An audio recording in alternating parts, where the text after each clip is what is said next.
Hello दोस्तों, स्वागत है आपका एक बार फिर से जेएमएस कंपटीशन क्लासेस में।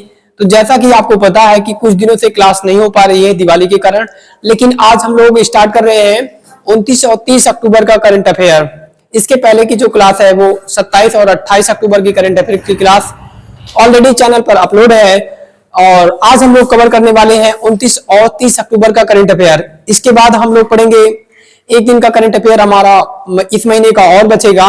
इसके साथ ही हम लोग दो क्लास में इस अक्टूबर के सारे महीने के जितने भी इंपॉर्टेंट क्वेश्चन है उनको हम डिस्कस कर लेंगे दो क्लास में, और फिर हमारा अक्टूबर महीना समाप्त हो जाएगा।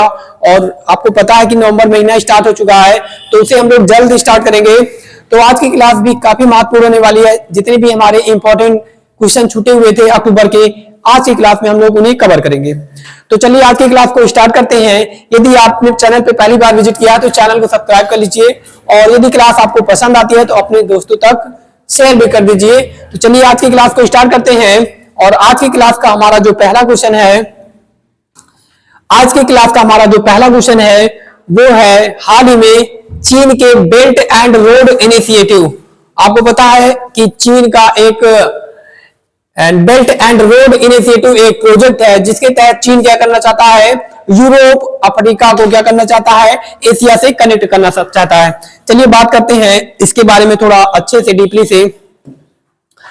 ठीक है, तो देखो आपको पता होना चाहिए कि जो एक संगठन है जिसका नाम क्या है, एक संगठन है जिसका नाम है ब्रिक्स। ठीक है, क्या नाम है, ब्रिक्स नाम है। और ब्रिक्स में आपको पता होगा कि ब्रिक्स इतना पतला क्यों चलता है। ठीक है, एक संगठन है जिसके बारे में सभी लोग आप लोग जानते हो। ये कहां से हट गया, ठीक है, चलिए ठीक है। हम बात कर रहे थे ब्रिक्स संगठन के बारे में। इसके बारे में आप लोग सभी लोग जानते होंगे। इसमें प्रमुख जो देश है वो ब्राजील है। कौन है, ब्राजील है, रूस है, ठीक है, ब्राजील है, रूस है, इंडिया है, इंडिया मतलब भारत है, ठीक है, और एक देश है जिसका नाम क्या है, चीन है, और एक देश और है जिसे हम लोग दक्षिण अफ्रीका के नाम से जानते हैं। ठीक है, तो हाल ही में आपको पता होना चाहिए कि इसकी बैठक होती है। कहां पर होती है, इसकी बैठक होती है रूस के कजान शहर में। ठीक है, कहां पर होती है, रूस का एक शहर है कजान शहर, यहाँ पर इसकी ब्रिक्स की 16वीं बैठक होती है। ठीक है, कौन सी बैठक होती है, 16वीं बैठक होती है।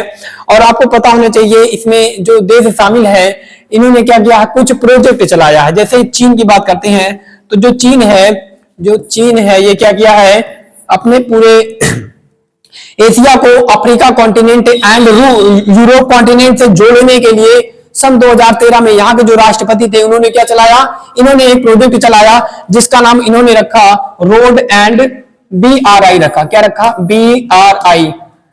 ठीक है, क्या रखा, BRI। ठीक है, इन्होंने ये प्रोजेक्ट का नाम रखा BRI, और इन्होंने ये प्रोजेक्ट को कब लॉन्च किया, 2013 में लॉन्च किया। ठीक है, किसने लॉन्च किया, बात करते हैं एंड बॉर्डर रोड इनिशिएटिव। ठीक है, इन्होंने इस प्रोजेक्ट का नाम रखा बॉर्डर रोड इनिशिएटिव, इस प्रोजेक्ट का पूरा नाम रखा। ठीक है, और इस प्रोजेक्ट को कब शुरू किया गया था, 2013 में। अगर बात करते हैं किस देश के द्वारा, तो चीन देश के द्वारा शुरू किया गया था। चीन के जो राष्ट्रपति थे, हैं और रहेंगे, उनका नाम है शी जिनपिंग। ठीक है, क्या नाम उनका, शी जिनपिंग नाम है। इन्हीं के द्वारा ये प्रोजेक्ट शुरू किया गया। ठीक है, और इसका मुख्य उद्देश्य क्या था, तो लिखो इसका जो मुख्य उद्देश्य एशिया को, ठीक है, एशिया को, एंड इसका मुख्य उद्देश्य लिख लेना अफ्रीका को। ठीक है, एंड एशिया तो है ही, अफ्रीका और यूरोप को, अफ्रीका एंड यूरोप को किससे जोड़ना, एशिया से जोड़ना। अफ्रीका और यूरोप को किससे जोड़ना, एशिया से जोड़ना, इसका क्या था, मुख्य उद्देश्य था। ठीक है, कैसे जोड़ेंगे, क्या पूरा महाद्वीप को लाके ऐसे जोड़ देंगे, नहीं। ठीक है, तो ये इसको कैसे जोड़ेंगे, रोड के माध्यम से। ठीक है, रोड के रास्ते के माध्यम से और समुद्री मार्ग के माध्यम से। ठीक है, रोड और समुद्री मार्ग मतलब रास्ते के माध्यम से, दोनों, वो चाहे जमीनी स्तर से हो या फिर समुद्री स्तर से हो, दोनों तरीके से क्या करेगा, चाइना एंड यूरोप के देशों को और अफ्रीका के देशों को जोड़ेगा। ठीक है, जिससे ये क्या कर सके, अच्छे से व्यापार कर सके। आपको पता है कि जो चाइना है वो एंड जो चाइना है हमारे पाकिस्तान के, ठीक है। एंड ये रहा आपका पाकिस्तान, पाकिस्तान के ग्वादार पोर्ट से, पाकिस्तान के एंड ग्वादार पोर्ट, ठीक है। पाकिस्तान में एक पोर्ट है यहाँ, ठीक है, जिसे गिलगित बाल्टिस्तान बोला जाता है। यहाँ से एक प्रोजेक्ट चलाया है जो कि हमारे भारत के, ठीक है, जो कि हमारे भारत के एंड जम्मू कश्मीर से भी होकर जाता है, ठीक है। उसका नाम आपको लिखना है, उसका नाम आपको लिखना है, ये हमारे जम्मू कश्मीर से भी होकर जाता है, ठीक है। एंड ये हमारे जम्मू कश्मीर से पीओके से होकर जाता है। इसका नाम है सीपेक, ठीक है। इसका भी नाम आप लोग याद रखो, सीपेक नाम है, चाइना पाकिस्तान इकोनॉमिक कॉरिडोर। ये बेसिकली कितने देशों के बीच में है? ये बेसिकली 3 देशों के बीच में है। इसमें कौन कौन सा देश शामिल है लिख लेना, पाकिस्तान, ये भी इसका एक प्रोजेक्ट है, चाइना का ये भी एक प्रोजेक्ट है, ये पाकिस्तान, और भारत का पीओके, ठीक है, ये भारत का है, ये पीओके ने क्या किया, भारत, एंड ये पाकिस्तान ने ऑक्यूपाइड किया है हमारे जम्मू कश्मीर को। तो पीओके और चीन, ठीक है, चीन, ये 3 देशों से बॉर्डर साझा करता है। और बेसिकली इसका नाम क्या है, सीपेक नाम है। आपने कई बार सुना होगा। सीपेक पे क्या बनाया जा रहा है, ब्रिज बनाए जा रहे हैं, डैम बनाए जा रहे हैं, बड़े बड़े रोड बनाए जा रहे हैं, हाईवे बनाए जा रहे हैं, ठीक है। तो पाकिस्तान के ग्वादार पोर्ट से ये शुरू होता है और कहां तक जाता है, ये जाता है चीन के जिनजियांग शहर में, ठीक है। कहां पर जाता है, चीन के जिनजियांग शहर में जाता है, जिनजियांग शहर तक जाता है। और ये कहां पर है, ये चाइना में है, ठीक है। एंड अब ये रोड, ये इनिशिएटिव या फिर ये हाईवे बनने के बाद चाइना को काफी आसानी हो गई है। यहाँ से तेल खाड़ी देशों से खरीदता है और आसानी से रोड के माध्यम से अपने देश चला जाता, ले जाता है, ठीक है। नहीं तो अगर वो हिंद महासागर के माध्यम से जाता तो उसे काफी टाइम लग जाते और काफी पैसे भी खर्चे हो जाते, ठीक है। तो सीपेक का नाम लिख लेना, इसे क्या बोला जाता है, इसे चाइना, इसे बोला जाता है China Pakistan, China Pakistan economic corridor, ठीक है। कॉरिडोर मतलब होता है रास्ता, इसके पहले भी हमने पढ़ा है आप लोगों को। चाइना पाकिस्तान इकोनॉमिक कॉरिडोर इसका पूरा नाम है, ठीक है। और बेसिकली ये किसके द्वारा शुरू किया गया, ये चाइना के द्वारा बनाया गया एक रास्ता है, ठीक है, जो कि पाकिस्तान, भारत और चाइना के बीच में फैला हुआ है। तो ये सारी चीजें आपको समझ में आ गई होंगी। इसी तरीके से चाइना का पूरे विश्व में, ठीक है, पूरे विश्व के देशों को जोड़ने का एक प्रोजेक्ट है जिसका नाम है BRI, ठीक है, border road initiative, belt road, ठीक है। यहाँ पर बॉर्डर की जगह पर बेल्ट लिखना। बेल्ट मतलब होता है, ये क्या करना चाहता है, रोड का एक बेल्ट बनाना चाहता है, ठीक है, एक माला बनाना चाहता है जिसके तहत जो यूरोप और अफ्रीका के पिछड़े देश हैं, यहाँ से ये क्या करेगा, व्यापार करेगा और वहां पर जो भी खनन करके जो भी मिनरल्स है उन्हें निकाल कर अपने देश ले जाएगा और वहां पर क्या करेगा, इन्वेस्टमेंट करेगा, ठीक है। तो हाल ही में देखो चाइना के इसका मुख्य उद्देश्य क्या है, इसका मुख्य एक उद्देश्य और है, ये क्या करता है, ये देशों में इन्वेस्ट करता है, उनको पैसा खूब उधार देता है और उसके बाद फिर धीरे धीरे उनकी जमीन क्या करता है, कब्जा लेता है ना। पहले जमाने में क्या होता था, पहले जमाने में अभी भी जो भी जमीन, जैसे मान लो किसी के पास ज्यादा जमीन या ज्यादा पैसे होते थे तो वो क्या करते थे, छोटे किसानों को पैसे देकर, ठीक है, धीरे धीरे क्या करते थे, उनकी जमीन को लीज पे ले लेते थे, ठीक है। एंड उसके बाद फिर क्या करते थे, उनकी जमीन ही खरीद लेते थे। इसी तरीके से चाइना भी करता है। तो जिस भी देश को, जो भी देश जागरूक है वो क्या करता है, वो इसके इस प्रोजेक्ट में शामिल नहीं होता है। जैसे भारत, ठीक है, भारत इसमें शामिल नहीं है, ठीक है। इसी के साथ एक देश और है, चाइना के साथ शामिल होना मतलब अमेरिका से दुश्मनी लेना, ठीक है। यहाँ पर इन्होंने एक देश को यहाँ पर अफ्रीका लिख दिया, तो एक देश का नाम केवल ब्राजील है, ठीक है। तो लिख लेना, हाल ही में दूसरा जो देश बना है ब्राजील, ये भी इसमें शामिल होने से मना कर दिया, ठीक है। तो लिख लेना ब्राजील इसका राइट आंसर है, क्योंकि अगर ये चाइना के इसमें जाता शामिल होता है तो इसको क्या करना पड़ेगा, इसको अमेरिका से दुश्मनी लेनी पड़ेगी और ये अमेरिका के काफी नजदीक स्थित एक देश है, ठीक है। तो इसलिए ये भी क्या करता है, चाइना के इस प्रोजेक्ट में शामिल होने से मना कर देता है, ठीक है। और इसमें ना शामिल होने वाला ये दूसरा देश बन जाता है। पहला देश अगर पूछे कौन है, तो पहला देश भारत है, ठीक है। तो आपको ये सारी चीजें समझ में आ गई होंगी, ठीक है, कि BRI क्या है, बेल्ट एंड रोड इनिशिएटिव क्या है, ये चाइना की एक पहल है। इसका मुख्य उद्देश्य क्या है, इसका मुख्य उद्देश्य है यूरोप और अफ्रीका के देशों को क्या करना, जोड़ना, ठीक है, एशिया से जोड़ना, इसका क्या है, मुख्य उद्देश्य है। और किस किस माध्यम से, भूमि और समुद्र के रास्ते दोनों के माध्यम से एशिया को अफ्रीका से जोड़ना, ठीक है, एशिया, अफ्रीका और यूरोप को जोड़ना इसका मुख्य उद्देश्य है। और ये किसने स्टार्ट किया है, शी जिनपिंग ने। ये कहां के राष्ट्रपति हैं, चीन के राष्ट्रपति हैं। और इस पहल को स्टार्ट किया गया है 2013 में, ठीक है। चलिए देखते हैं थोड़ा सा मैप के माध्यम से, ठीक है, मैप के माध्यम से देखते हैं। तो देखो ये है आपका अफ्रीका, ठीक है, ये रहा आपका अफ्रीका और ये रहा आपका यूरोप, ये रहा आपका पूरा यूरोप और ये रहा आपका एशिया, ठीक है, ये रहा आपका एशिया। तो इसी को क्या करना है, इसी को इन्हें कनेक्ट करना है, ठीक है, रास्तों के माध्यम से। अगर रास्ता नहीं जाता है तो ये क्या करेंगे, समुद्री मार्ग के माध्यम से कनेक्ट करेंगे। ठीक है, तो इसी का इसका मुख्य उद्देश्य यही है। सारी चीजें आपको समझ में आ गया होगा। ठीक है, तो देख सकते हो ये सारी चीजें कैसे इन्होंने हमारे पाकिस्तान, ये देखा, ये आपने जो भी पढ़ा सीपेक। ठीक है, तो ये कहां से स्टार्ट होता है, ये ग्वादारपोर्ट जो कि पाकिस्तान के गिलगित बाल्टिस्तान में स्थित है, ये यहां से स्टार्ट किया इन्होंने, एक रास्ता बनाया है, चौड़ा रास्ता, और ये हमारे जम्मू कश्मीर के पीओके से होते हुए कहां पर जाता है, चाइना के जिनजियांग शहर तक जाता है। ठीक है, और इसका नाम क्या है, इसका नाम है सीपेक नाम है। ठीक है, क्या नाम है, सीपेक नाम है। तो सीपेक के बारे में कभी भी पूछा जाए तो आप लोग क्या करो, इसका आंसर आसानी से देख सकते हो। ठीक है, चलते हैं अगले क्वेश्चन की ओर। तो अगला हमारा जो क्वेश्चन है, हाल ही में क्या आती है, हाल ही में पर्यावरण संरक्षण की एक रिपोर्ट आती है। ठीक है, एक आपने रिपोर्ट और पढ़ा होगा, पर्यावरण प्रदर्शन सूचकांक। ठीक है, पर्यावरण प्रदर्शन सूचकांक, पर्यावरण प्रदर्शन सूचकांक एक रिपोर्ट आपने पढ़ा होगा।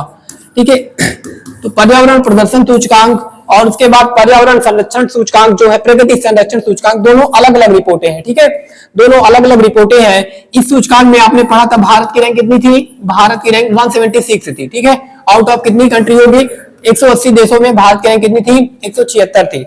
हाल ही में आता है प्रकृति संरक्षण, आपने प्रकृति का कितना संरक्षण किया है इसके आधार पर एक रिपोर्ट आती है। ठीक है, जिसमें पहला स्थान भी आपको बताना है। ठीक है, और भारत की रैंक भी बताना है। ठीक है, भारत ने इसमें क्या किया है, भारत ने इसमें 49.5 क्या किया है, नंबर प्राप्त किए हैं। ठीक है, 49.5 नंबर प्राप्त किए हैं। ठीक है, इसी के साथ भारत इस रिपोर्ट में 176वें स्थान पर ही है। ठीक है, आपको याद करने में काफी आसानी होगी क्योंकि पर्यावरण प्रदर्शन सूचकांक में भी भारत की रैंक कितनी थी, 176 थी, और भारत की प्रकृति संरक्षण के सूचकांक में भी भारत की रैंक कितनी है, 176 ही है। तो दोनों में सेम रैंक है। बात करते हैं पहले स्थान पे, तो यूरोप का एक देश है जिसका नाम है लग्जमबर्ग। ठीक है, नाम सुना होगा, लग्जमबर्ग के बारे में नाम सुना होगा, लिथुआनिया के जस्ट बगल में स्थित एक देश है लग्जमबर्ग। ठीक है, ये क्या किया है, ये 180 देशों में पहला स्थान प्राप्त किया है। बात करते हैं इसका नंबर की, तो इसका नंबर लगभग 77 है। ठीक है, इसका नंबर लगभग 77 के करीब है, कितने में, आउट ऑफ 100 में। ठीक है, 100 में इसका नंबर कितना है, 77 है। नंबर नहीं याद करना है, एंड आपको क्या याद करना है, आपको याद करना है केवल इसका रैंक। ठीक है, तो पहले स्थान पे कौन है, फर्स्ट नंबर पर लग्जमबर्ग। भारत की रैंक बात करते हैं तो कितनी है, 176 रैंक है। ठीक है, और यहाँ पर कुछ रैंकें और दी गई हैं जो कि हाल ही में आई है। ठीक है, इन्हें भी आपको बताना है। ठीक है, तो चलिए देखते हैं, यहाँ पर जो ऊपर की रैंक दी गई हाल ही में आती है वर्ल्ड हंगर इंडेक्स। ठीक है, ग्लोबल हंगर इंडेक्स एक रिपोर्ट आती है, ग्लोबल हंगर इंडेक्स एक रिपोर्ट आती है जो कि 2024 की नई रिपोर्ट है। इसमें भारत की रैंक कितनी है, 111 से घटकर कितनी हो जाती है, 105 हो जाती है। ठीक है, और बात करते हैं 159 की, तो वर्ल्ड प्रेस फ्रीडम इंडेक्स। ठीक है, वर्ल्ड प्रेस फ्रीडम इंडेक्स, यहां पर लिख लेना पूरा नाम, ये सारी चीजें मैंने ऑलरेडी पढ़ाया है। वर्ल्ड प्रेस फ्रीडम इंडेक्स में भारत की रैंक कितनी है, 159 है। ठीक है, और बात करते हैं एंड वर्ल्ड इनोवेशन इंडेक्स। ठीक है, इनोवेशन इंडेक्स, विश्व नवाचार सूचकांक जिसे बोलते हैं विश्व नवाचार सूचकांक, वर्ल्ड इनोवेशन इंडेक्स में भारत की रैंक कितनी है, सूचकांक 2024 में भारत की रैंक कितनी है, 39 है। ठीक है, तो सारी रैंकों के बारे में मैंने आपको बता दिया, तो सारी रैंक आप क्या करोगे, नोट डाउन कर लोगे। और प्रकृति संरक्षण में भारत की रैंक कितनी है, 176 है। ठीक है, एंड बात करते हैं आगे थोड़ा सा, तो देखो एंड ये रिपोर्ट जो है पर्यावरण के संरक्षण के लिए निकाली जाती है। ठीक है, कि किस देश ने पर्यावरण को कितना संरक्षित किया है। ठीक है,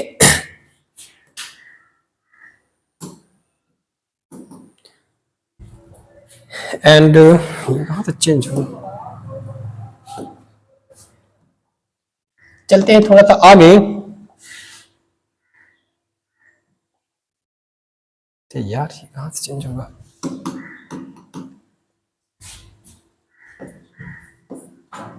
यहां से हम कहां लेते हैं, चलिए ठीक है, चलते हैं आगे थोड़ा सा देखते हैं। तो देख सकते हो कि इसमें भारत की रैंक कितनी दिया गया है, भारत की रैंक दिया गया है 176, ये है ग्लोबल नेचर कंजर्वेशन इंडेक्स। ठीक है, बात करते हैं विश्व प्रकृति संरक्षण दिवस कब मनाया जाता है, तो ये मनाया जाता है 28 जुलाई को, लिख लेना। एंड पर्यावरण दिवस कब मनाया जाता है, पर्यावरण दिवस ये है आपका विश्व प्रकृति संरक्षण दिवस। ठीक है, विश्व प्रकृति संरक्षण दिवस कब मनाया जाता है, तो ये मनाया जाता है आपका 28 जुलाई को। और बात करते हैं एंड 22 मई को क्या मनाया जाता है? 22 मई को आपको बताना है। और बताना है पर्यावरण दिवस कब मनाया जाता है? 5 जून को क्या मनाया जाता है? विश्व पर्यावरण दिवस मनाया जाता है। विश्व पर्यावरण दिवस मनाया जाता है। और विश्व जल दिवस कब मनाया जाता है? 22 मार्च को क्या मनाया जाता है? विश्व जल दिवस मनाया जाता है। विश्व जल दिवस मनाया जाता है 22 मार्च को। ठीक है, 22 मई को क्या मनाया जाता है? World biodiversity day. ठीक है, विश्व आर्द्र एंड वर्ल्ड बायोडायवर्सिटी डे मनाया जाता है। वर्ल्ड बायोडायवर्सिटी, ठीक है, जैव विविधता दिवस इसे बोला जाता है। बायोडायवर्सिटी डे मनाया जाता है। ठीक है, इसे क्या बोला जाता है? विश्व जैव विविधता दिवस। विश्व जैव विविधता दिवस कहा जाता है। ठीक है, ये कब मनाया जाता है? 22 मई को मनाया जाता है। ठीक है, 5 जून को कब मनाया जाता है? 5 जून को मनाया जाता है विश्व पर्यावरण दिवस मनाया जाता है। बात करते हैं विश्व जल दिवस की, तो ये मनाया जाता है 22 मार्च को। और अभी आपने पढ़ा विश्व प्रकृति संरक्षण दिवस, तो ये मनाया जाता है आपका 28 जुलाई को मनाया जाता है। ठीक है, यहां पर भी हमने कुछ क्वेश्चन आपके लिए ऐड किया है और आपको बताना है कि हाल ही में एक जैव विविधता के लिए COP16 नामक एक क्या होती है? मीटिंग होती है। कॉन्फ्रेंस ऑफ पार्टी 16 नामक एक मीटिंग होती है। आपको बताना है किस देश में आयोजित होती है ये मीटिंग। ठीक है, किस देश में ये मीटिंग आयोजित होती है। और विश्व आर्द्र भूमि दिवस अभी हमने बताया कब मनाया जाता है? 22 मई को मनाया जाता है। और भारत में कुल कितनी रामसर साइट्स हैं वर्तमान समय में? तो 85 रामसर साइट्स हो चुकी हैं। ठीक है, बात करते हैं रामसर साइट या फिर इसे बोला जाता है आर्द्र भूमि। ठीक है, विश्व आर्द्र भूमि दिवस, एक क्वेश्चन और लिख लो, विश्व आर्द्र भूमि दिवस कब मनाया जाता है? ये काफी इंपॉर्टेंट क्वेश्चन है, कई बार एग्जाम में आया हुआ है। विश्व आर्द्र भूमि दिवस कब मनाया जाता है?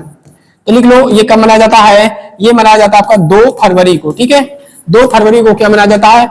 विश्व आर्द्र भूमि दिवस या रामसर साइट डे मनाया जाता है। ठीक है, भारत में बात करते हैं टोटल कितनी रामसर साइट हो चुकी है?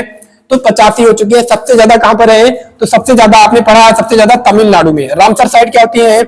आर्द्र भूमियां, जहां पर क्या होती है?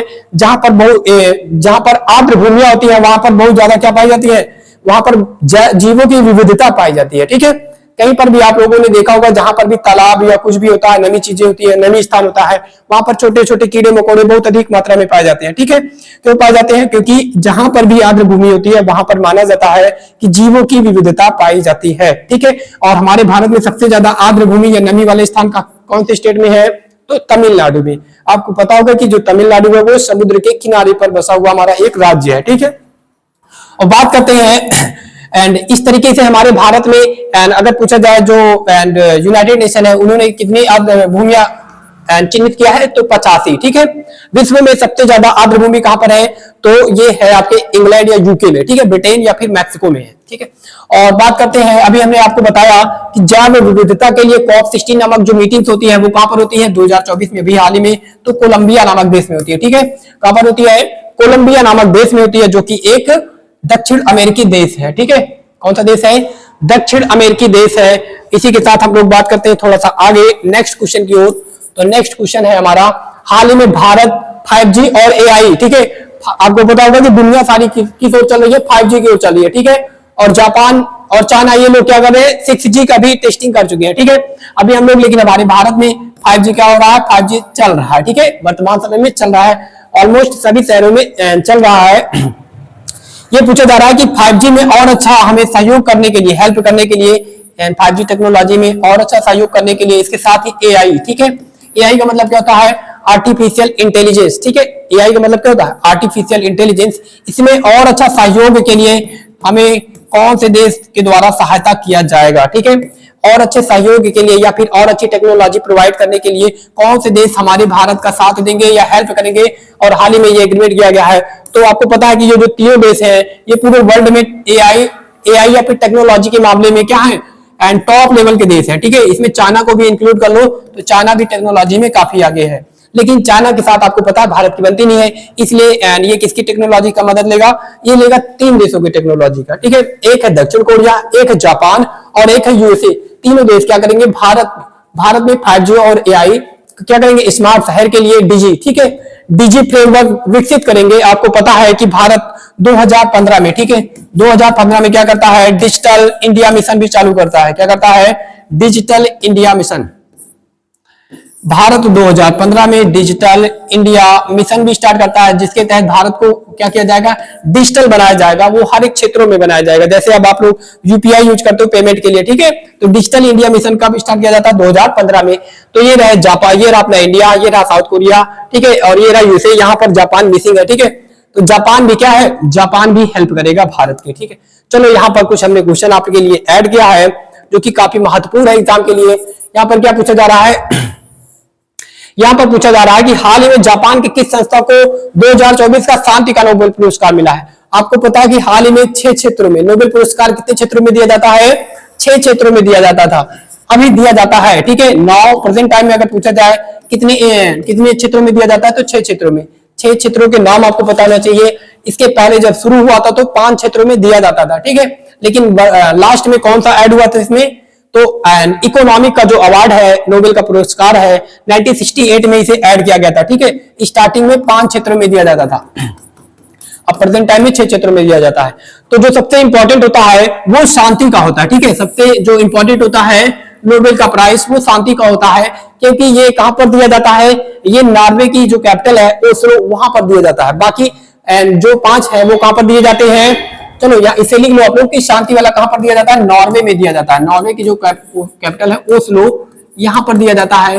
बाकी जो 5 है, बाकी ये जो 5 है ये कहां पर दिए जाते हैं, ये दिए जाते हैं स्टॉकहोम, जो कि स्वीडन की कैपिटल है, ठीक है। कहां पर दिए जाते हैं, स्टॉकहोम में दिए जाते हैं, जो कि किस देश की कैपिटल है, स्वीडन की कैपिटल है, ठीक है। आपसे पूछा जा रहा है कि 2024 का जो नोबेल का पीस का अवार्ड है ये किसे दिया गया है, तो जापान की एक ऑर्गेनाइजेशन है, इसका नाम है निहॉन हिंदाक्यो, ठीक है। क्या नाम है, निहॉन हिंदाक्यो नाम है, इसे ही दिया गया है, ठीक है। जो विश्व में शांति की बात करेगा उसे ही दिया जाएगा, ठीक है। ये इस बार किसी पर्सनल व्यक्ति को नहीं दिया गया है, ये किसी संस्था को दिया गया है। ये संस्था क्या कार्य करती है, पूरे विश्व में न्यूक्लियर वेपन्स के समाप्ति की बात करती है, ठीक है। पूरे वर्ल्ड को ये चेतावनी देती है कि जापान, और ये जापान की संस्था भी है, और न्यूक्लियर वेपन का पहली बार यूज कब किया गया था, 6 और 9 अगस्त को कहां पर किया गया था, जापान में किया गया था। सभी लोगों को पता है, ठीक है, सभी लोगों को पता है जापान में किया गया था। तो उन्हें पता है कि इसका नुकसान क्या होता है या फिर इसके क्या खतरे हैं, ठीक है। अगर इसका प्रयोग दोबारा हो गया तो धीरे धीरे पृथ्वी समाप्त कर देंगे सभी लोग, ठीक है। इसीलिए ये क्या करती है, ये पूरे विश्व में न्यूक्लियर वेपन्स के समाप्ति की बात करती है, और जो कि एक काफी हमारी पृथ्वी के लिए, हमारे मानव के लिए काफी अच्छी बात है। तो इस बार जो नोबेल प्राइज का विनर बना है वो ये ऑर्गेनाइजेशन को ही दे दिया गया, ठीक है, शांति का नोबेल प्राइज। और आपको पता है कि 3 अक्टूबर को यहाँ के जो पूर्व प्रधानमंत्री थे, जिनका नाम फुमियो किशिदा था, क्या नाम था, फुमियो किशिदा था, एंड हाल ही में फुमियो किशिदा के स्थान पे यहाँ पर फुमियो किशिदा क्या करते हैं, हार जाते हैं, और यहाँ पर एक नए पीएम बनते हैं, उनका नाम आपको बताना है, ठीक है। नए पीएम बनते हैं, उनका नाम आपको बताना है, ठीक है, जो कि लिबरल डेमोक्रेटिक पार्टी से बिलोंग करते हैं। और अगला हमारा जो क्वेश्चन है, हाल ही में साहित्य का भी नोबेल दिया जाता है, ठीक है, साहित्य का नोबेल दिया जाता है। आपको बताना है ये किस देश की महिला को दिया जाता है, तो दक्षिण कोरिया की एक महिला है, लिख लो इनका नाम, दक्षिण कोरिया की एक महिला है, इनका नाम है, कैसे याद कराया था हमने, एक देश है जो कि चाइना का ही देश है, ठीक है, चाइना का ही देश है, उसका नाम, उसके नाम पर इस महिला का नाम है, ठीक है। उस देश का नाम क्या है, हांगकांग नाम है उस देश का, ठीक है। क्या नाम है, हांगकांग नाम है। लेकिन मैंने आपको पढ़ा था कि वहां पर, यहाँ पर हांग तो ठीक है, लेकिन यहाँ पर कांग की जगह आपको कान करना है, ठीक है। क्या करना है, इस महिला का नाम है हांग कान नाम है, ठीक है। और कहाँ की ये महिला है, दक्षिण कोरिया की ये महिला, ठीक है। इसे 2024 में साहित्य का नोबेल दिया गया है, ठीक है। और बात करते हैं जापान के जो नए पीएम बनते हैं, उनका नाम है इशिबा, ठीक है। क्या नाम है, इशिबा यहाँ के पीएम का नाम है, ठीक है। इशिबा नाम है यहाँ के पीएम का, इनकी पार्टी का नाम है लिबरल डेमोक्रेटिक पार्टी, जो कि पेपर में आपसे पूछी गई थी, ठीक है। कहां पर पूछी गई थी, पेपर में आपसे पूछी गई थी, ये क्वेश्चन पूछा गया था। चलिए बात करते हैं अगले क्वेश्चन की। तो अगला हमारा जो क्वेश्चन है, हाल ही में ग्लोबल फाइनेंस मैगजीन क्या करती है, world bank of the year का अवार्ड देती है, ठीक है। ग्लोबल फाइनेंस एक मैगजीन है, ये क्या करती है, विश्व में जो भी बैंक क्या करता है, अपने ग्राहकों के लिए अच्छा काम करता है, ठीक है, उसे बैंक ऑफ द ईयर का अवार्ड देते हैं। और ये जो अवार्ड है ये किसे जाता है, हमारी भारत की एक बैंक है, ठीक है, हमारी भारत की सबसे बड़ी बैंक है, आपको बताना है, ठीक है। आपको बताना है, इसे क्या दिया गया है, अवार्ड दिया गया है, ठीक है। इसका नाम है एसबीआई, क्या नाम है, एसबीआई। हालांकि प्राइवेट बैंक में एचडीएफसी भी एसबीआई से ज्यादा पैसे वाली बैंक है, ठीक है। एंड एसबीआई नाम है, जिसका नाम है स्टेट बैंक ऑफ इंडिया नाम है। इसे क्या मिलता है, ग्लोबल फाइनेंस मैगजीन के द्वारा वर्ष 2024 का अवार्ड दिया जाता है, ठीक है। लिख लो, इसकी हिस्ट्री लिख लो आप लोग। 1921 में इसकी स्थापना होती है। पहले इसका नाम इंपीरियल बैंक था, ठीक है। क्या था, पहले इसका नाम इंपीरियल बैंक था, इंपीरियल बैंक था। और इसका नाम 1955 में क्या पड़ता है, स्टेट बैंक ऑफ इंडिया पड़ता है। मतलब बात करते हैं कि एसबीआई की स्थापना कब होती है, तो 1955 में, ठीक है। लेकिन अगर आपके पेपर में ये नहीं होता तो आप लोग 1921 क्या करोगे, क्लिक करोगे, ठीक है। इसका पूर्व नाम क्या था, इंपीरियल बैंक था। और 1955 में इसका नाम बदलकर क्या कर दिया जाता है, एसबीआई कर दिया जाता है। और आपको पता है कि हमारी भारत सरकार के द्वारा 1949 में क्या होता है, लगभग 9 बड़ी बैंकों का क्या कर दिया जाता है, नेशनलाइजेशन कर दिया जाता है, ठीक है, राष्ट्रीयकरण कर दिया जाता है, ठीक है। उसमें आपकी एसबीआई भी शामिल थे, जिसका नाम बदलकर 1955 में एसबीआई कर दिया जाता है। और इसे क्या मिलता है, इसे एसबीआई को मिलता है global bank of the year का अवार्ड। चलते हैं थोड़ा सा आगे, आपसे कुछ और क्वेश्चन एंड ऐड किए गए हैं, ठीक है। यहाँ पर कुछ क्वेश्चन और बताना आपको कि हाल ही में बैंकर ऑफ द ईयर, ये तो बैंक है, ये तो बैंकर, आपसे पूछा जाएगा banker of the year. Banker क्या होते हैं, जो गवर्नर्स होते हैं, ठीक है। बैंकर मतलब हर एक देश की अपनी एक सेंट्रल बैंक होती है, जैसे हमारे भारत की आरबीआई है, इसी तरीके से पाकिस्तान की अपनी बैंक होगी, ठीक है, पाकिस्तान की अपनी बैंक होगी। इसी तरीके से हर एक देश की अपनी एंड सेंट्रल बैंक होती है, उस देश की बैंक होती है, जो कि बैंकों की बैंक होती है, सबसे बड़ी बैंक होती है। एंड हाल ही में उसके जो हेड होते हैं उन्हें गवर्नर बोला जाता है। हमारे यहाँ गवर्नर बोला जाता है, अन्य देशों में अलग अलग नाम से जाना जाता है। तो आपको बताना है कि जो सेंट्रल एंड पूरे वर्ल्ड में बैंकर ऑफ द ईयर का अवार्ड किसे दिया गया है, ठीक है। बैंकर ऑफ द ईयर का अवार्ड किसे दिया गया है, तो आपको पता होना चाहिए कि जो हमारे आरबीआई के वर्तमान समय के गवर्नर है, इन्हें पूरे वर्ल्ड में banker of the year Shaktikanta Das, ठीक है। क्या नाम है इनका, शक्तिकांत दास नाम है। इन्हें क्या मिल जाता है, इन्हें पूरे वर्ल्ड में बैंकर ऑफ द ईयर का अवार्ड मिलता है। ये क्या करते हैं, सबसे अच्छा परफॉर्मेंस करते हैं, ठीक है, अपने देश की बैंक के लिए, आरबीआई के लिए, ठीक है, काफी अच्छा काम करते हैं। चलो बात करते हैं, हाल ही में आरबीआई ने भारत की जीडीपी 2024-25 के लिए एक एक्सपेक्टेशन या अनुमान लगाया है, जो कि आपको बताना कि भारत की जो जीडीपी है 2024-25 के लिए कितने प्रतिशत दर से क्या करेगी, ग्रोथ करेगी, ठीक है। मूडीज ने भी क्या किया था, मूडीज ने भी अनुमान लगाया था, आईएमएफ ने भी अनुमान लगाया था। तीनों की बात आपको बताना है, ठीक है। और हमारी आरबीआई ने भी लगाया था, ठीक है। तो बात करते हैं आईएमएफ की और आरबीआई की। तो आरबीआई ने लगाया था 7.2% कि हमारी जो भारत की जीडीपी है वो 7.2% के वृद्धि के साथ क्या करेगी, ग्रोथ करेगी। मूडीज ने कितना बताया था, 6.8%। और जो आईएमएफ है ये कितना बताया था, 7%, ठीक है। तीनों को लिख लो आप लोग, तीनों काफी इंपॉर्टेंट है। भारत में पहली बार नोटबंदी कब होती है, भारत में पहली बार नोटबंदी कब होती है, 2000 बताओ कब होती है, डिमोनेटाइजेशन कब होता है, 2016 में होता है, ठीक है। इस समय गवर्नर कौन थे, उर्जित पटेल इस समय के गवर्नर थे। ये क्वेश्चन पेपर में पूछा गया था लास्ट टाइम पुलिस के एग्जाम में, ठीक है। उर्जित पटेल इस समय के क्या थे, गवर्नर थे। और प्रधानमंत्री जानते हो कौन थे और है, ठीक है, आगे भी शायद रहेंगे। चलते थोड़ा सा आगे, सारी चीजें लिख लो, जो भी नोट डाउन किया हो सारी चीजें लिख लो, ठीक है। इसके बाद फिर हम लोग थोड़ा सा आगे बढ़ते हैं। टाइम इसमें नहीं, बंद मत करो, टाइम देखो कितना हुआ इसमें वीडियो 28। चलो ठीक है, एंड नोट डाउन कर चुके होंगे सभी लोग, है ना। चलिए आगे चलते हैं थोड़ा सा आगे और अपने अगले क्वेश्चन की ओर। और हमारा जो अगला क्वेश्चन है ये भी काफी महत्वपूर्ण क्वेश्चन है हमारे एग्जाम की दृष्टि से, और आईयूसीएन के बारे में भी कई बार एग्जाम में आया हुआ क्वेश्चन है, ठीक है।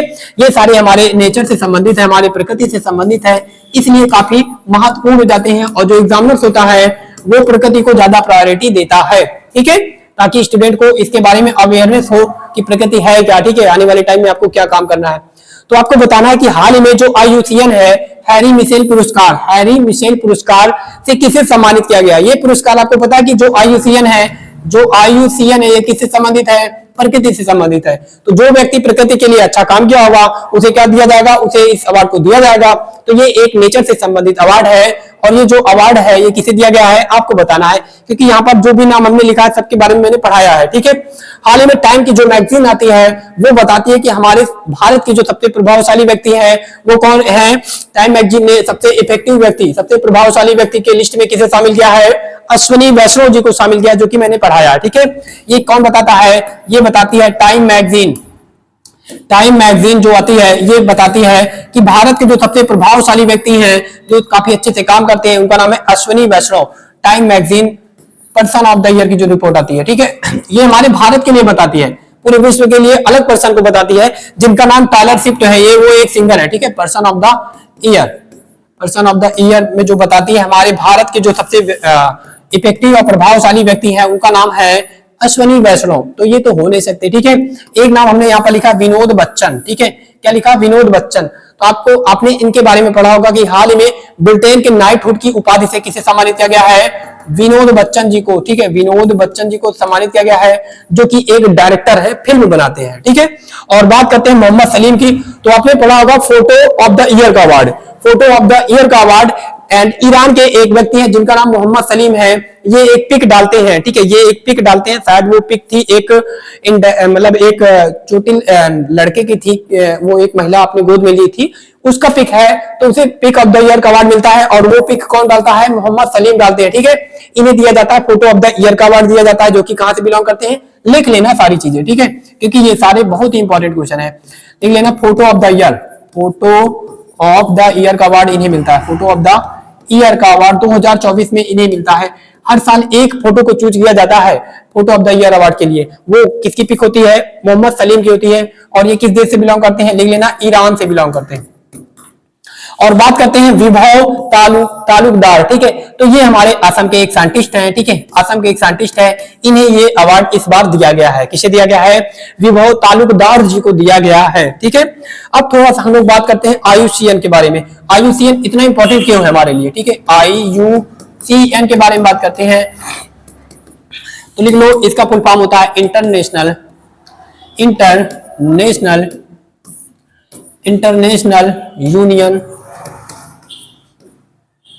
Union for conservation of nature, ठीक है। इसका मतलब क्या होता है, इसका मतलब होता है कि ये प्रकृति को बचाने के लिए, कंजर्वेशन मतलब होता है संरक्षण, ठीक है, कंजर्वेशन मतलब होता है संरक्षण के लिए, प्रकृति के जितने भी जीव हैं इनके संरक्षण के लिए ये क्या करती है, काम करती है, ठीक है, क्या करती है, काम करती है। इसका मतलब होता है international union for conservation of nature, ठीक है, यहाँ पर नेचर लिख लेना, नेशन नहीं, नेचर, ठीक है। प्रकृति के संरक्षण के लिए ये क्या अंतरराष्ट्रीय एक संगठन है या संघ है, ठीक है, जिसकी स्थापना लिख लेना 1948 में होती है, ठीक है, जिसकी स्थापना 1948 में होती है। और इसका जो हेडक्वार्टर है वो स्विट्जरलैंड में है, ठीक है, कहां पर है, स्विट्जरलैंड में इसका हेडक्वार्टर बनाया जाता है। और ये क्या करती है, ये एक रिपोर्ट निकालती है, ठीक है, ये एक रिपोर्ट निकालती है हर साल, ये एक रिपोर्ट निकालती है जिसका नाम है रेड डाटा बुक, ठीक है, क्या नाम है, रेड डाटा बुक नाम है इसका। और इस रिपोर्ट में ये क्या करती है, सभी जीवों के बारे में बताती है कि कौन से जीवों की संख्या बढ़ रही है, कौन से जीवों की संख्या घट रही है, और कौन सा जीव एकदम समाप्त के कगार पर है। और ये सारी चीजें रिपोर्ट कौन निकालती है, आईयूसीएन निकालती है। कई बार एग्जाम में तो डायरेक्टली पूछा गया कि रेड डाटा बुक निम्न में से किस संस्था के द्वारा प्रदर्शित की जाती है, तो उसका नाम है आईयूसीएन, ठीक है, क्या नाम है, आईयूसीएन नाम है। और ये कौन सी रिपोर्ट निकालती है, रेड डाटा बुक। चलिए अब आगे ये सारी चीजें आप लोग नोट डाउन कर लो, ठीक है। ये क्या करती है, इसमें जीवों में सारी चीजें, ठीक है, पौधों वगैरह के बारे में भी बताती है, बहुत सारे जीवों का अध्ययन करती है। चलिए अब आगे थोड़ा सा देखते हैं आगे, और इसमें जो भी चीजें आप लोग नोट डाउन ना की हो नोट डाउन कर लेना। तो इन्होंने जो अवार्ड दिया वो किससे दिया है, इन्होंने जो अवार्ड दिया है वो दिया है एक वैज्ञानिक है, कहाँ के वैज्ञानिक है, ये हमारे असम राज्य से बिलोंग करते हैं, ठीक है, कहां से बिलोंग करते हैं, असम राज्य से बिलोंग करते हैं, ठीक है। इन्हें दिया गया, इनका नाम विभव तालुकदार है इनका नाम, ठीक है। एंड अभी हमने बताया इसकी स्थापना कब होती है, 1948 में होती है। और स्विट्जरलैंड के अगर शहर की बात करते हैं तो ग्लैंड शहर में इसका हेडक्वार्टर है। और ये जीवों की क्या करती है, विभिन्न प्रकार के जीवों की रिपोर्ट निकालती है। देखो इसमें ये बताती है कि जो भी प्रजातियां हैं, कौन सी प्रजातियां विलुप्त है, किसकी संख्या बढ़ रही है, किसकी घट रही है। ठीक है, ये हिंदी में से बोला जाता है लाल सूची दुनिया की, ठीक है, रेड डाटा बुक। एंड थोड़ा सा देखते हैं कि ये किस प्रकार के एंड कलर से प्रदर्शित करती है। तो देखो जो एकदम समाप्त होने के कगार पे होती है उसे तो रेड कलर से, ठीक है, रेड कलर से करती है। बाकी जिसकी संख्या एंड मतलब जो चिंतित करने की बात नहीं है, जिसकी संख्या काफी है उसे लीस्ट कंसर्न में डालती है, जो कि ग्रीन कलर से प्रदर्शित करती है। ठीक है, ये है आपकी रेड डाटा बुक। अभी आई नहीं है, जब आएगी तो बताएंगे आप लोगों को। चलो इसके साथ ही आपको ये बताना है, ठीक है, ये हमारे लास्ट क्वेश्चन से संबंधित इंपॉर्टेंट पॉइंट है। असम का सबसे नवीनतम राष्ट्रीय उद्यान कौन सा, जिसके बारे में मैंने आप लोगों को पढ़ाया है। और असम का लोक नृत्य क्या है, असम के लोक नृत्य के बारे में आपने पढ़ा होगा, बिहू। ठीक है, बिहू असम का क्या है, लोक नृत्य है। बात करते हैं असम का जो सबसे नवीनतम नेशनल पार्क है, उसका नाम है देहिंग पटकई। ठीक है, क्या नाम है, देहिंग पटकई नाम है इसका। ये असम का क्या सबसे नवीनतम एंड राष्ट्रीय उद्यान है। और बात करते हैं असम का एक राष्ट्रीय उद्यान और है जिसका नाम काजीरंगा है, जो कि एक सींग के गैंडे के लिए क्या है, फेमस है। ठीक है, क्या नाम है इसका, Kaziranga national park, Kaziranga national park जिसका नाम है। और ये किस लिए फेमस है, ये एक सींग के गैंडे के लिए। भारत में एकमात्र पार्क है जहां पर एक सींग वाला गैंडा पाया जाता है। ठीक है, एंड थोड़ा सा और बात करते हैं कि विश्व का सबसे बड़ा जो नदी डेल्टा है, नदी द्वीप, यहाँ पर डेल्टा नहीं नदी द्वीप, नदी द्वीप की बात करते हैं। ठीक है, नदी द्वीप डेल्टा भी है अपने भारत में है।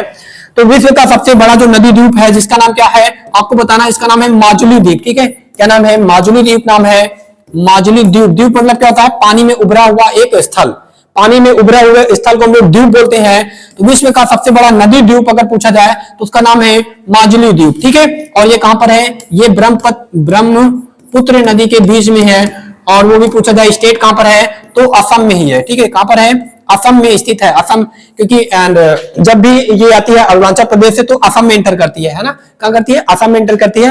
और असम में एंटर करते हुए ये कहां पर चली जाती है, फिर ये बांग्लादेश में चली जाती है। तो असम राज्य में क्या पाया जाता है, असम राज्य में जब ब्रह्मपुत्र नदी गुजरती है तो वहां पर एक द्वीप बनता है जहां पर लगभग 1 लाख से अधिक लोग भी रहते हैं। ठीक है, उस द्वीप का नाम है माजुली द्वीप नाम है, और ये विश्व का सबसे बड़ा नदी द्वीप है। ठीक है, बात करते हैं विश्व के सबसे बड़े द्वीप की, तो आपको पता है ग्रीनलैंड जो है ये विश्व का सबसे बड़ा द्वीप है। ठीक है, थोड़ा सा आगे चलते हैं और ये जो अगला क्वेश्चन है ये भी काफी इंपॉर्टेंट है एंड इसको मैंने लास्ट में शामिल किया था इस क्वेश्चन के बारे में। और ये क्वेश्चन हाल ही में पता आपकी क्वाड की बैठक होती है, क्या होती है, क्वाड की बैठक होती है। इसमें भी हमारे भारत के प्रधानमंत्री नरेंद्र मोदी जी क्या करते हैं, भाग लेते हैं। ठीक है, जाते हैं वहां पर, बैठक में जाते हैं। और उसके बाद हाल ही में क्या होती है, इसके बाद फिर क्या होती है, ब्रिक्स की बैठक होती है, ब्रिक्स की बैठक होती है। यहाँ पर भी प्रधानमंत्री जाते हैं, दोनों जगह जाते हैं। कौन जाता है, हमारे भारत के प्रधानमंत्री जाते हैं। जब यहाँ पर एंड ये बैठक अगर पूछा जाए कहां पर होती है, तो ये होती है डेलावेयर शहर में होती है, जो कि कहां पर है, यूएसए में है। और ये जॉर्ज बाइडेन का होम टाउन भी है, मतलब यहाँ पर इनका घर भी है। ठीक है, तो ये बैठक यहाँ पर होती है। और इस बैठक में जब जाती है हमारे प्रधानमंत्री जी, तो एंड एक देश का जब राष्ट्राध्यक्ष दूसरे देश में जाता है, तो जैसे आप रिश्तेदारी वगैरह जाते हो तो कुछ ले जाते हो ना खाने पीने की चीजें, इसी तरीके से एंड ये लोग इतने बड़े हैं तो खाने पीने की चीज तो लेंगे नहीं। ठीक है, लेंगे लेकिन खाने पीने की चीज ले नहीं जाया जाता, ऐसी चीज ले जाया जाता है जो कि हमेशा याद रहे। ठीक है, कि अगले देश का व्यक्ति हमें दिया था। तो इसलिए जब यहाँ पर जाते हैं तो हमारे प्रधानमंत्री नरेंद्र मोदी जी क्या करते हैं, जॉय बाइडेन को, प्रधानमंत्री नरेंद्र मोदी क्या करते हैं, जॉय बाइडेन को कुछ देते हैं। ठीक है, इन्हें भी कुछ देते हैं, जिसका नाम था क्या क्या देते हैं, तो पहले नंबर पर देते हैं पश्मीना शॉल। ठीक है, पश्मीना शॉल जिसे बनाने में 1 साल बनाने में लगभग 1 साल लग जाता है। ठीक है, और ये काफी गर्म शॉल होता है। ये जम्मू कश्मीर और लद्दाख में बनाया जाता है। ठीक है, लोगों के द्वारा, वहां पर जो भेड़ बकरियां होती है, ठीक है, उनसे निकला हुआ ऊन से बनाया जाता है। दूसरे नंबर पर क्या देते हैं, चांदी की ट्रेन देते हैं। ठीक है, क्या देते हैं, चांदी की ट्रेन देते हैं, जिसमें लिखा होता है, क्या लिखा होता है, न्यू दिल्ली टू, क्या लिखा होता है, न्यू दिल्ली टू डेलावेयर। ठीक है, ये लिखा होता है। और बात करते हैं जब हमारे प्रधानमंत्री ब्रिक्स में भाग लेते हैं, इसकी बैठक कहां पर होती है, तो लिख लो, इसकी बैठक मैंने पढ़ाया है, कजान शहर में होती है, कि रूस में है। इसमें भी हमारे प्रधानमंत्री नरेंद्र मोदी जी क्या देते हैं और किसे देते हैं, तो व्लादिमीर पुतिन को देते हैं, क्योंकि अब यहाँ के राष्ट्राध्यक्ष अलग है। ठीक है, व्लादिमीर पुतिन को देते हैं, क्या देते हैं, तो लिख लो क्या देते हैं, तो ये देते हैं झारखंड की एक पेंटिंग है जिसका नाम है सोहराई पेंटिंग। क्या नाम है, सोहराई कला पेंटिंग है। आपको पता है कि हमारे जो राज्य है, कुछ राज्य हैं जैसे बिहार है, यहाँ की मधुबनी पेंटिंग फेमस है, ठीक है। महाराष्ट्र है, वहां का वर्धा जो पेंटिंग है वो फेमस है, ठीक है। तो इस तरीके से झारखंड की एक पेंटिंग है जिसे यहाँ के ट्राइब्स के द्वारा बनाई जाती है, ठीक है। एंड इसे ही क्या किया है, इसे ही हमारे प्रधानमंत्री जी ने भेंट किया है। किसे दिया है, ये दिया है व्लादिमीर पुतिन जी को दिया है। लिख लेना सोहराई पेंटिंग, सोहराई पेंटिंग दिया है। और ये किस राज्य से बिलोंग करती है, तो ये झारखंड से बिलोंग करती है। इतना चीज आप लोग याद रखो, ठीक है। बाकी ये जो बैठक होती है, 16वीं बैठक होती है ब्रिक्स की, ठीक है। कब होती है, 16वीं। और क्वाड की अगली बैठक हमारे भारत में कब होगी, 2025 में होगी। कहां पर होगी, हमारे भारत में होगी। यही वाली बैठक हमारे भारत में होनी थी, लेकिन चुनाव के कारण वहां के राष्ट्रपति, अमेरिका के राष्ट्रपति ने रिक्वेस्ट किया कि इस बार की बैठक हमारे यहाँ करने दो, अगली बार आप करा लेना, ठीक है। तो एंड इस तरीके से 2024 में इसकी बैठक अमेरिका में हो जाती है और 2025 में अपने यहाँ हो जाएगी, ठीक है। तो ये जो चित्रकारी है ये आदिवासी के द्वारा बनाई जाती है, ठीक है। आपको पता है कि उड़ीसा, झारखंड, मध्य प्रदेश, यहाँ पर आदिवासी भी रहते हैं और इसमें बहुत प्रकार के, चलो ये पेंटिंग हम दिखाते हैं, ठीक है। लकड़ी इन सारी चीजों से बनी होती है और ये जो कि प्रकृति को बताती है, ठीक है, कि प्रकृति में इन सारी चीजों का भी महत्व है, ठीक है। तो ये देख सकते हो, ये है आपकी सोहराई पेंटिंग और इसको इन्होंने दिया है हमारे रूस के राष्ट्रपति व्लादिमीर पुतिन को, ठीक है। ये बगल में लगी होगी, देख सकते हो आप लोग। इसके साथ थोड़ा सा और जो पेंटिंग है इसे भी आप लोगों को दिखा, ये है आपकी वर्ली पेंटिंग, ठीक है। किस राज्य से, लिख लेना, ये किस राज्य से संबंधित है। जो वर्ली पेंटिंग है ये संबंधित है आपके महाराष्ट्र से। पेपर में कई बार पूछा गया क्वेश्चन है, तो लिख लो, ये स्टैटिक जीके का भी पोर्शन है। वर्ली जो पेंटिंग है वो महाराष्ट्र से संबंधित है, ये भी यहाँ के आदिवासी के द्वारा ही बनाई जाती है, ठीक है। वर्ली, एंड इसमें क्या करते हैं ये लोग, लकड़ियों इन सब चीजों को एंड यूज करते हैं, ठीक है, घर बनाने में। आगे बात करते हैं, ये आपकी राजस्थान की पेंटिंग, ठीक है। लिख लेना, ये है आपकी राजस्थान की पेंटिंग और राजस्थान की जो पेंटिंग है इसका नाम लिख लेना, इसका नाम है किशनगढ़ की पेंटिंग, ठीक है। किशनगढ़ की जो पेंटिंग है ये राजस्थान की है, किशनगढ़ की पेंटिंग। किशनगढ़ की जो पेंटिंग है, किशनगढ़ की जो पेंटिंग है ये राजस्थान की पेंटिंग है, फेमस है। कहां से संबंधित है, राजस्थान से संबंधित, ठीक है। किशनगढ़ की पेंटिंग है, इसमें एक लेडीज बनी है। और बात करते हैं आगे, तो ये है आपकी मधुबनी पेंटिंग, ठीक है। इसे लिख लेना, ये बिहार की पेंटिंग है, बिहार की पेंटिंग है। इसका नाम है मधुबनी पेंटिंग, मधुबनी पेंटिंग। मधुबनी चित्रकला, ऐसे क्वेश्चन आएगा कि मधुबनी जो चित्रकला है ये किस राज्य से संबंधित है, तो बिहार से संबंधित है। इसमें आप मोर वगैरह का पिक्चर आप देख सकते हो, ठीक है। तो ये रहा आज का हमारा सेशन, जो उम्मीद है सभी लोगों को क्लास पसंद आई होगी। और इसी के साथ हम लोग जल्द ही अक्टूबर महीने को समाप्त करने वाले हैं और हम जल्द ही क्या करेंगे, नवंबर महीने को स्टार्ट करेंगे। सारे जो क्वेश्चन है हमने कवर करा दिया है सारे कंसेप्ट के साथ। और इसी के साथ हम लोग मिलते हैं अगले क्लास में। तब तक के लिए जय हिंद, जय भारत।